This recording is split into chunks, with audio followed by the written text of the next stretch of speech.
Audio clip number 1، اس میں آپ بسم اللہ الرحمن الرحیم اور سورہ فاتحہ کی پہلی 3 آیتوں کی تلاوت، ترجمہ اور تفسیر صراط الجنان سنیں گے۔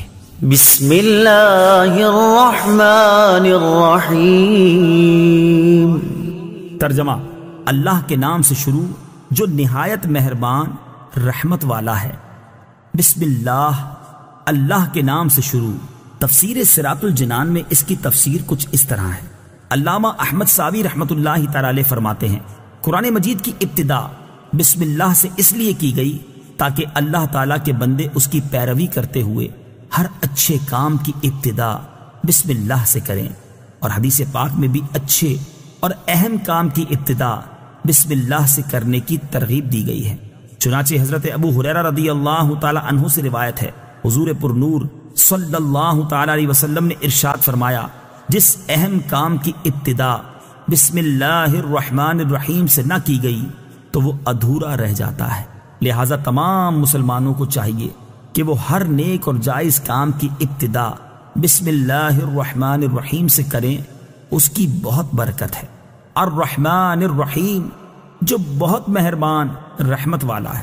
امام فخر الدین رازی رحمۃ اللہ تعالی علیہ فرماتے ہیں، اللہ تعالیٰ نے اپنی ذات کو رحمان اور رحیم فرمایا تو یہ اس کی شان سے بعید ہے کہ وہ رحم نہ فرمائے۔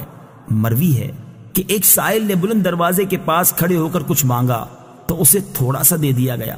دوسرے دن وہ ایک کلاہڑا لے کر آیا اور دروازے کو توڑنا شروع کر دیا۔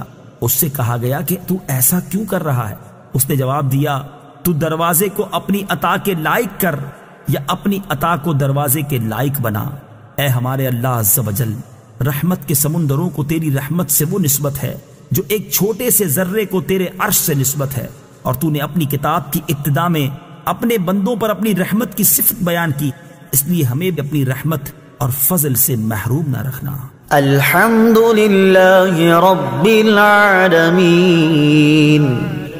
ترجمہ: سب تعریفیں اللہ کے لیے ہیں جو تمام جہان والوں کا پالنے والا ہے۔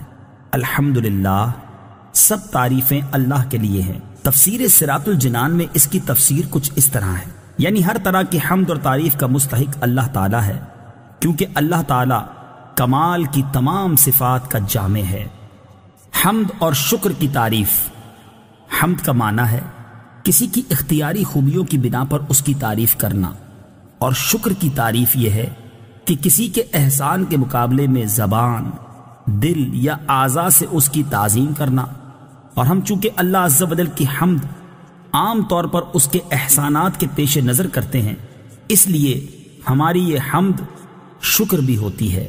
مسلم شریف کی حدیث ہے، حضرت انس بن مالک رضی اللہ تعالی عنہ سے روایت ہے، نبی اکرم صلی اللہ تعالی علیہ وسلم نے ارشاد فرمایا، اللہ تعالیٰ بندے کی اس بات سے خوش ہوتا ہے کہ وہ کچھ کھائے تو اللہ تعالیٰ کی حمد کرے، اور کچھ پیے تو اللہ تعالیٰ کی حمد کرے۔ الرحمن الرحیم۔ ترجمہ: بہت مہربان رحمت والا۔ الرحمن، بہت مہربان۔ تفسیر صراط الجنان میں اس کی تفسیر کچھ اس طرح ہے، رحمان اور رحیم اللہ تعالیٰ کے 2 صفاتی نام ہیں۔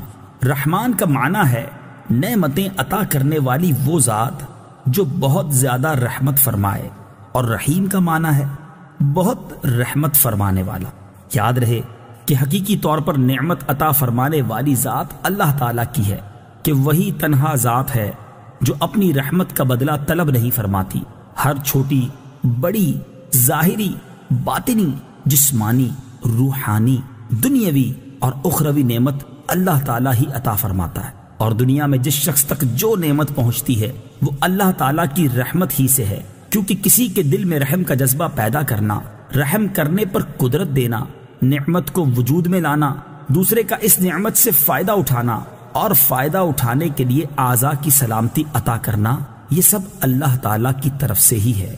مالک یوم الدین۔ ترجمہ: جزا کے دن کا مالک۔ مالک یوم الدین، جزا کے دن کا مالک۔ تفسیر صراط الجنان میں اس کی تفسیر کچھ اس طرح ہے، جزا کے دن سے مراد قیامت کا دن ہے کہ اس دن نیک اعمال کرنے والے مسلمانوں کو ثواب ملے گا، اور گناہگاروں اور کافروں کو سزا ملے گی جبکہ مالک اسے کہتے ہیں جو اپنی ملکیت میں موجود چیزوں میں جیسے چاہے تصرف کرے۔ اللہ تعالیٰ اگرچہ دنیا اور آخرت دونوں کا مالک ہے، لیکن یہاں قیامت کے دن کو بطور خاص اس لیے ذکر کیا تاکہ اس دن کی اہمیت دل میں بیٹھے۔ نیز دنیا کے مقابلے میں آخرت میں اللہ تعالیٰ کے مالک ہونے کا ظہور زیادہ ہوگا، کیونکہ اس دن کسی کے پاس ظاہری سلطنت بھی نہ ہوگی جو اللہ تعالیٰ نے دنیا میں لوگوں کو عطا فرمائی تھی۔ اس لیے یہاں خاص طور پر قیامت کے دن کی ملکیت کا ذکر